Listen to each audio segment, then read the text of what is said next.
Ouais. Merci beaucoup. On va voir la façade, nous, Carole. Bon. Viens. Parce que ça travaille de partout, ça s'active là. On n'a que 7 jours, je te le rappelle, et... Alors, je comprends les questions des gens de se dire ah, c'est pas possible, ça peut pas et tout. Moi-même, en tant que professionnelle, je me disais avant, bah, attends, une semaine, attends, moi je suis ça dans la vie en 3 mois, je sais que c'est pas possible. Ben non, il se trouve que c'est possible parce qu'on met les moyens. Parce qu'il y a du personnel qui est sur place, qui travaille le jour, pas la nuit, mais qui travaille pas mal d'heures quand même jusqu'à tard le soir. Parce qu'aussi, on emploie des matériaux intelligents. Donc, il existe, je le sais, des produits qui sèchent plus vite, qui tirent plus vite, des peintures également qui vont sécher plus vite. Voilà, il y a plein de produits plus intelligents. Il y a des dalles sèches. Il y a plein de façons en fait, de mettre en œuvre des choses assez lourdes sans pour autant voilà, être emmerdé par le temps en fait, de séchage ou qu'on peut trouver dans la vraie vie.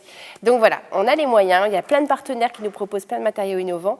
Et puis surtout, c'est une super équipe. Quand on voit le nombre de personnes qu'il y a sur le chantier, on comprend que ça aille aussi vite. Mais je suis d'accord. Moi-même, je me disais que ce n'était pas possible. Mais j'ai vu, c'est possible.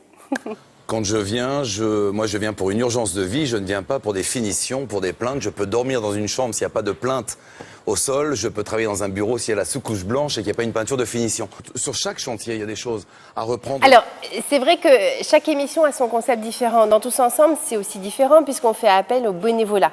Vous ne pouvez pas avoir le même niveau d'exigence quand vous êtes avec des bénévoles, quand des gens donnent gratuitement des matériaux. Ça va peut-être pas être les premières qualités, ça va peut être des matériaux déclassés. Les gens qui travaillent sans être payés, forcément, ils vont peut-être se dire « Ah bah oui, j'ai pas eu le temps de finir ma soudure, oui, mais mince, je suis fatiguée ».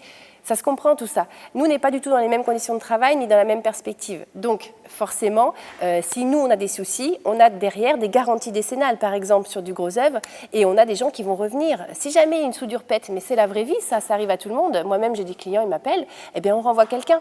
Dès lors qu'il y a un suivi de chantier, un SAV, il n'y a aucun souci dans la vie. Donc, si vous voulez en voir plus, moi, ce que je vous propose, c'est qu'on se retrouve la semaine prochaine. Parce que la semaine prochaine, attention, c'est la découverte totale. Vous allez revoir toutes les pièces, toutes les zones, une par une. Et surtout, la réaction de la famille devant tous ces changements. Donc, on espère que vous serez au rendez-vous. En tout cas, nous, on sera là. On vous dit bye bye. Bonne soirée.